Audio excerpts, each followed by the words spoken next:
हर रोज एक नई कहानी देखने के लिए चैनल को सब्सक्राइब करें और बेल आइकन दबाना ना भूलें। रिया, जिसने अपने परिवार और समाज के खिलाफ जाकर अपनी मर्जी से घर से भागकर एक मुसलमान लड़के से शादी की और शादी के 2 साल बाद अपने घर अपनी माँ के पास लौटी, तो क्या उसकी माँ और समाज उसे अपनाएगा? रिया की भाभी, जिसकी खुद की लव मैरिज हुई थी, क्या वो अपनी ननद को सपोर्ट करेगी? यह समाज का जो कहना है कि एक मुसलमान लड़का कभी भी एक हिंदू लड़की से प्यार करके उसको खुश नहीं रख सकता, ये सच होगा? जानने के लिए देखिए हिंदू ननद की मुस्लिम पति की ये कहानी। सरिता सुबह के समय अपने घर के काम कर रही थी और उसकी सास सुनीता हॉल में बैठी न्यूज देख रही थी। तभी दरवाजे पर दस्तक होती है और सुनीता अपनी बहू को आवाज लगाकर बोलती है, बहू जरा देख तो, सुबह सुबह दरवाजे पर कौन है? जी आई माँ जी। सरिता रसोई घर से निकलकर सीधा दरवाजा खोलने जाती है, जहां उसके सामने एक आदमी जिसने सर पर टोपी लगाई थी और उसके साथ एक औरत थी जिसकी गोद में एक छोटा सा बच्चा था। सरिता उन लोगों को पहचान नहीं पाती और बोलती है, आप लोग कौन हैं? लेकिन वो सामने वाली औरत कुछ बोलती उससे पहले ही अंदर से सुनीता दरवाजे पर चलकर आती है और कहती है, अरे बहू कौन है? सुनीता जैसे ही दरवाजे के पास आती है, दरवाजे के बाहर खड़ी औरत बच्चे को अपने पति के हाथों में देकर भागते हुए घर के अंदर आती है और सुनीता के गले से लगकर कहती है, माँ आप कैसी हैं? 2 साल बाद आपको देखा, आपने अपनी बेटी से ऐसा मुंह मोड़ लिया कि दोबारा कभी मेरी तरफ देखा भी नहीं। बेटी? माँ जी ये कौन है और ये आपको माँ क्यों कह रही है? दूर हो जा। और क्यों आई है यहाँ पर? माँ अब तो गुस्सा छोड़ दो, कब तक गुस्सा रहोगी? देखो मेरे साथ आपका नाती और दामाद भी आए हैं। माँ अब तो मुझे माफ कर दो और अपना लो, मेरे बच्चे को उसकी नानी का प्यार चाहिए। माँ जी बताओगी ये क्या हो रहा है? बहू ये मेरी बेटी है और तेरी ननद तेरी शादी से पहले ये एक दिन घर छोड़कर भाग गई थी क्योंकि मैंने और सुमित ने इसकी शादी इसके प्रेमी से करवाने से इनकार कर दिया था। लेकिन क्यों माँ जी? मेरी भी तो लव मैरिज हुई है, तो इनकी क्यों नहीं करवाई आपने? क्योंकि भाभी आपका पति हिंदू है, आपका ससुराल हिंदू है और आप खुद भी हिंदू है, लेकिन मैंने जिससे प्यार किया वो हमारी कास्ट का क्या धर्म का भी नहीं है, इसलिए माँ और भाई नहीं माने थे और मजबूरन मुझे घर छोड़कर भागना पड़ा क्योंकि मैं अली के बिना नहीं रह सकती थी। तो ठीक है ना, अब जा और रह उसके साथ। किसी ने बुलाया तुझे यहाँ? सुनीता के ये बोल सुनकर दरवाजे पर खड़ा अली अपने बच्चे के साथ घर में आता है।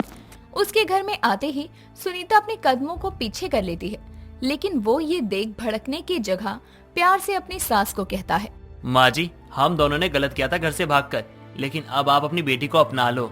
जब से इसने अपना घर छोड़ा है, एक दिन भी ऐसा नहीं होगा जिस दिन इसने ना आपको याद ना किया हो। एक बार आप इसकी तरफ देखिए, अपने नाती की तरफ देखिए।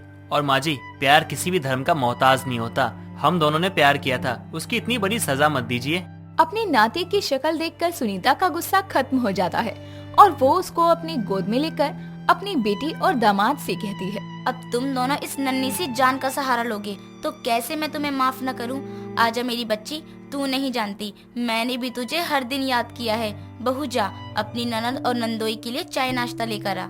माँ जी ननद जी का पति मुस्लिम है, अब कैसे अपना सकती है उन्हें? बहू जो हो गया उसको बदला नहीं जा सकता और अब जब ये दोनों खुश हैं तो क्या ही बोलूं। तू भी जा और जाकर चाय नाश्ता लेकर आ। सरिता टेढ़े मुंह के साथ रसोई में जाती है और अपनी ननद और नंदोई के लिए चाय लेकर आती है, लेकिन सरिता इन चीजों में भेदभाव ले ही आती है। एक तरफ वो अपनी ननद को एक नए कप में चाय देती है तो अपनी नंदोई को एक टूटे से कप में चाय देती है। ये देखकर सुनीता बोलती है, बहू कप खत्म हो गए थे क्या जो ये टूटा हुआ कप ले आई? माँ जी मुझे दूसरा कप नहीं मिला। और क्या हुआ, चाय ही तो पीनी है, इसी में पी लेंगे नंदोई जी। क्यों, सही कहा ना? हाँ हाँ भाभी जी आपने सही कहा, हम इसी में पी लेंगे। आप मेरी चाय ले लीजिए, मैं इस कप में पी लूंगी। अरे रिया जी आप पीजिए, हम ठीक हैं।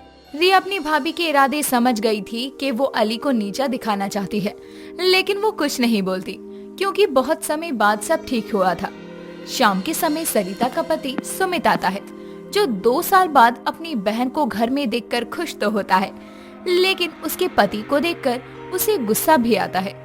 पर सुनीता के समझाने पर वो भी अपनी बहन को अपनाते हुए उससे कहता है, मेरी बहन घर आई है 2 साल बाद, वो भी मेरे भांजे के साथ।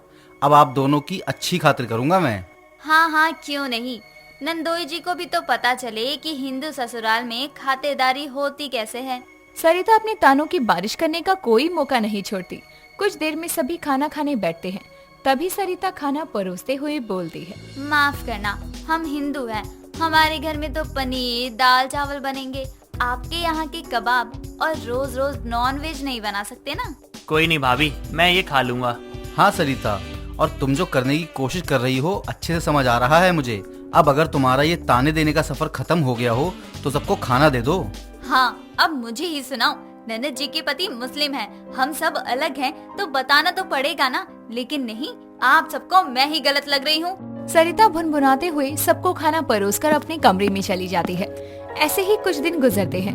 बात बात पर सरिता रिया और अली को ताना मारने का कोई मौका नहीं छोड़ती। रिया को आए 2-4 दिन हो गए थे। शाम के समय एक साड़ी वाला घर आता है, जिससे सुनीता हमेशा साड़ी लिया करती थी। उसको देखकर सुनीता बोलती है, अच्छा हुआ भैया आप आ गए, मुझे कुछ साड़ियाँ लेनी थी अपनी बेटी के लिए। बहुत समय बाद वो अपने मायके आई है। अच्छा बहन जी, ले लीजिए।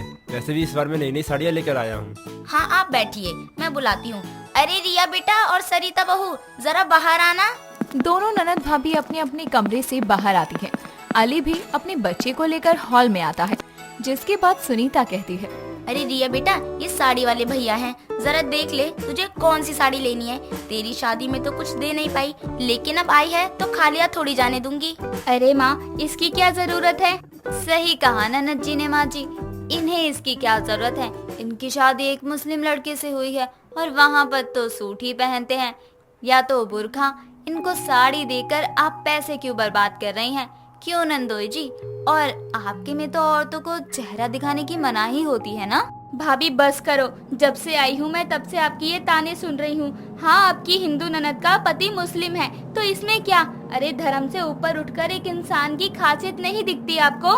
रिया सही कह रही है बहू, बस भी कर। माना तेरे लिए ये आसान नहीं है कि एक दिन तेरी ननद तेरे सामने आए, वो भी अपने मुस्लिम पति के साथ। लेकिन तू समझना, प्यार किया था इन दोनों ने, जैसे तूने और सुमित ने किया था।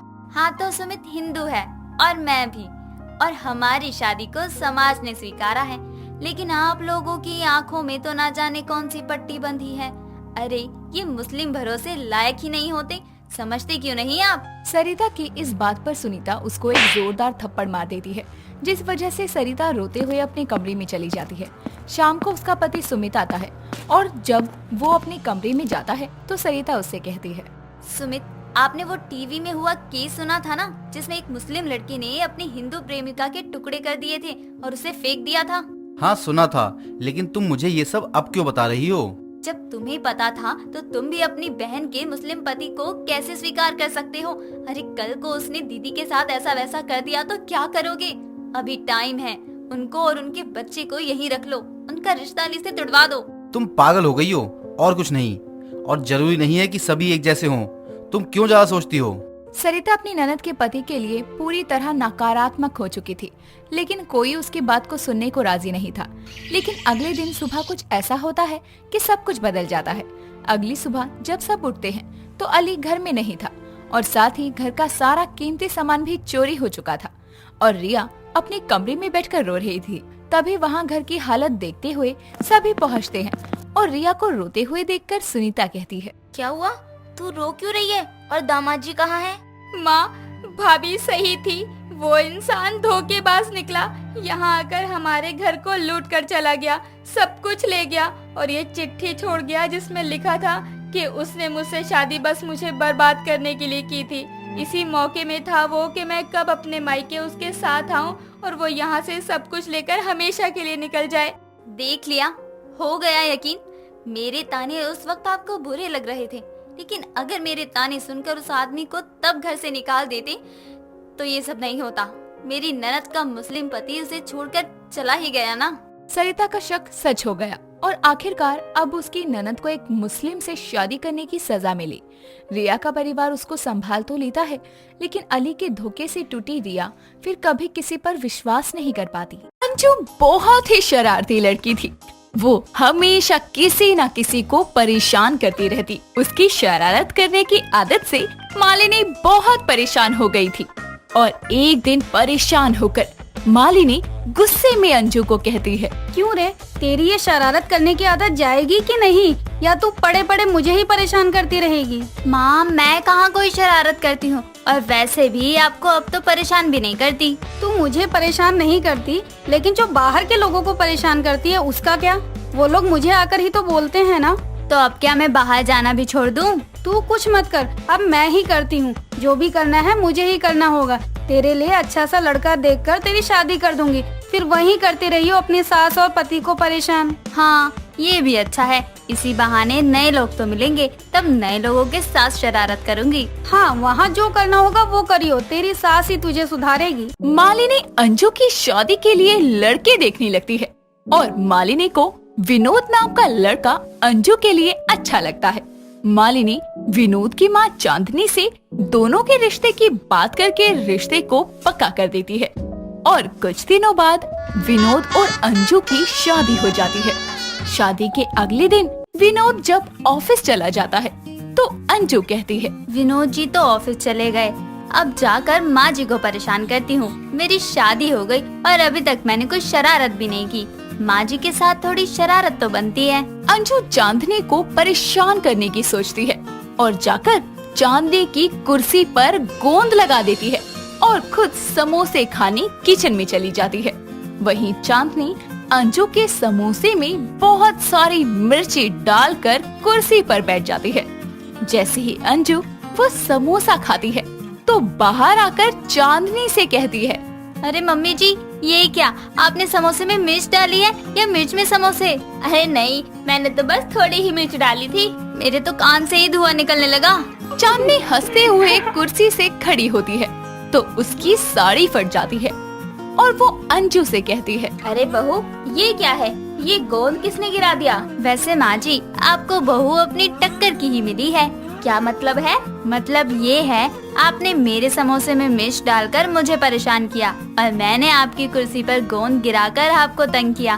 क्यों, हुई ना मैं आपकी टक्कर की? मुझे तो लगा तू बहुत सीधी होगी, लेकिन तू तो मेरी तरह ही निकल गई। तो मैं अब किसके साथ मजे लूंगी? जब हम दोनों एक ही जैसी हैं, तो बकरा क्यों ना विनोद जी को बनाए? हाँ बिल्कुल, बहुत ही मजा आएगा। चांदनी और अंजू दोनों की आपस में बहुत बनने लगती है। दोनों सहेलियों की तरह रहने लगी थी। एक दिन दोनों सास बहू बातें कर रहे होते हैं। बहू, बहुत आलस आ रहा है, चल कुछ ना खुराफाती करते हैं। मेरे पास तो एक आइडिया भी है। आइडिया है तो बताना जल्दी से। हम दोनों मिलकर विनोद जी की शर्ट को प्रेस करते हुए पीछे से जला देंगे, बड़ा मजा आएगा। आइडिया तो बहुत अच्छा है, लेकिन विनोद को पता चल गया तो? विनोद जी को बताने कौन जा रहा है? अगर विनोद जी आपसे पूछे तो बोल देना मैंने नहीं किया, और मुझसे पूछेंगे तो मैं भी यही बोल दूंगी। अब ठीक है ना? या अब भी डर लग रहा है? अब आइडिया मिल ही गया है तो चलो शुरू करते हैं। चांदनी और अंजू मिलकर विनोद की शर्ट को जला देते हैं और विनोद को पता तक नहीं चलने देते। विनोद वो शर्ट पहनकर ऑफिस चला जाता है और जब ऑफिस में सब उसे देखकर हंसते हैं तो उसे पता चलता है और वो गुस्से में घर वापस आता है। जिसके बाद वो चांदनी और अंजू को जोर से आवाज लगाकर बुलाकर कहता है, ये किसकी हरकत है? अरे क्यों इतना चिल्ला रहा है? ऐसा क्या हो गया? ऐसा क्या हो गया? यहाँ मेरी शर्ट जला दी और वहाँ ऑफिस में सब मुझ पे हंस रहे थे और आप बोल रही हो ऐसा क्या हो गया? हाँ, तो जली हुई शर्ट पहन कर ही क्यों गए? और जब शर्ट प्रेस नहीं करने आती तो क्यों की? मैंने कब शर्ट प्रेस कर ली? मुझे तो आती ही नहीं है, मैं कैसे करूँगा ये सब? तूने नहीं की तो किसने की? क्योंकि मैं तो अब बहू के आने के बाद एक काम ना करूं। मुझे तो बोलना भी मत, क्योंकि मुझे और भी काम होते हैं। बस शर्ट प्रेस करना ही नहीं बचा मेरे पास अब। ये देख, जब हम दोनों में से किसी ने प्रेस की ही नहीं तो तूने खुद ही की होगी और शर्ट जला दी तो नाम यहाँ लगा रहा है। माँ, मैं क्यों जली हुई शर्ट पहन के ऑफिस जाऊँगा? वो सब हमें नहीं पता, लेकिन ये आपकी शर्ट हम दोनों में से किसी ने नहीं जलाई। ठीक है, फिर मैं ही पहले की कोई जली हुई शर्ट पहन के ऑफिस चला गया हूँ। देखा, तूने सच खुद मान लिया। पहले ही शर्ट पहन कर गया है और यहाँ आकर इल्जाम तो ऐसे लगा रहा है जैसे हमें तो कुछ पता ही नहीं चलता। हाँ माँ जी, चलो, अब इनका तो अलग ही ड्रामा लगा है। अंजू और चांदनी वहाँ से चले जाते हैं और विनोद के साथ कभी शर्ट जली हुई तो कभी खाने में मिर्ची डालने वाली शरारतें करते।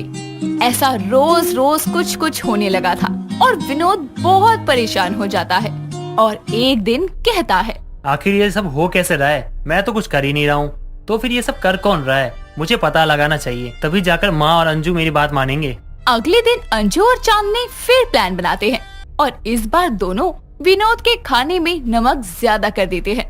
विनोद दोनों को नमक डालते हुए देख लेता है और जब तीनों टेबल पर खाना खाने बैठते हैं तो चांदनी कहती है, वाह बहू, आज खाना कितना अच्छा बनाया है। क्या अच्छा है इसमें? नमक इतना ज्यादा है और इससे अच्छा कह रही हो। आपको ही हमेशा दिक्कत होती है, मुझे और माँ जी को तो बिल्कुल भी नहीं होती। जब खाने में नमक ज्यादा है तो यही बोलूंगा ना। इतने में अंजू की सहेली शीना आती है और शीना को देखकर विनोद कहता है, अरे शीना, तुम यहाँ कैसे आई? बड़े दिनों बाद आई हो। मैं तो ऐसे ही मिलने आई थी अंजू से। आओ बैठो, ये लो तुम खाना खाओ और बताओ कैसा बना है? अंजू ने बनाया है। शीना को खाना खाते देखकर अंजू चांदनी से कहती है, माँ जी, आज तो ये शीना की बच्ची की वजह से पोल खुल जाएगी। हाँ, आज तो बुरे फंसे। शीना जैसे ही खाना खाती है तो बोलने लगती है, छी, ये कैसा खाना है, नमक ही नमक भरा पड़ा है। क्या तुम्हें भी नमक लग रहा है? नमक ही है तो नमक लगेगा ना। आप बोलिए, आप दोनों, ये किसने किया है? क्योंकि आप लोग तो मुझे झूठा बना देती हो। अब क्या बाहर से आई हुई शीना भी झूठ बोलेगी? हो गया थोड़ा बहुत नमक, वैसे मुझे तो ठीक लग रहा था। हाँ, मुझे भी ठीक ही लग रहा था। लो ये वाला खाओ ना और बताओ कैसा है। नहीं नहीं, ये तो तू अपनी बीवी को ही खिला, मैं ही क्यों खाऊं? आप भी खाओ ना। क्या हुआ, आप दोनों खा क्यों नहीं रही हो? मेरा तो पेट भर गया, इसलिए नहीं खा रही हूँ। अब तो झूठ बोलना बंद कीजिए। मैंने आप दोनों को अपने खाने में नमक मिलाते हुए देख लिया था। अब आप ये बताओ कि आप दोनों मेरे साथ ऐसा क्यों करते थे? बेटा, हम दोनों तो बस मस्ती करते थे और कुछ नहीं। हाँ, हम दोनों बस थोड़ी बहुत मस्ती कर रहे थे। आप दोनों की मस्ती के चक्कर में विनोद कितना परेशान हुआ है, आपको कुछ पता भी है? तुम्हें ये सब कैसे पता? मुझे आज ही विनोद ने कॉल पर सब बताया था। आप दोनों को शर्म नहीं है मेरे साथ ऐसा करते हुए और रोज रोज एक नया झूठ बोलते हुए? बेटा, मुझे माफ कर दो, मैं तुम्हें ठेस नहीं पहुंचाना चाहती थी, बस मस्ती में मस्ती कर गए। माँ जी बिल्कुल सही बोल रही हैं, हमें माफ कर दीजिए। आप दोनों को माफ तो मैं कर दूंगा, लेकिन एक ही शर्त पे करूंगा। कैसी शर्त? यही कि अब से आप दोनों की जो मिली भगत पूरे दिन मटर गश्ती चलती रहती है ना, वो बिल्कुल बंद हो जाना चाहिए। हाँ बिल्कुल, जैसा आप कहेंगे वैसा ही करेंगे हम दोनों। दोनों को अपनी गलती का एहसास होता है और दोनों विनोद से माफी मांगती है और दोनों सास बहू अपनी मटर गश्ती ना करने के लिए भी मान जाती हैं और खुशी खुशी आराम से रहने लगती हैं।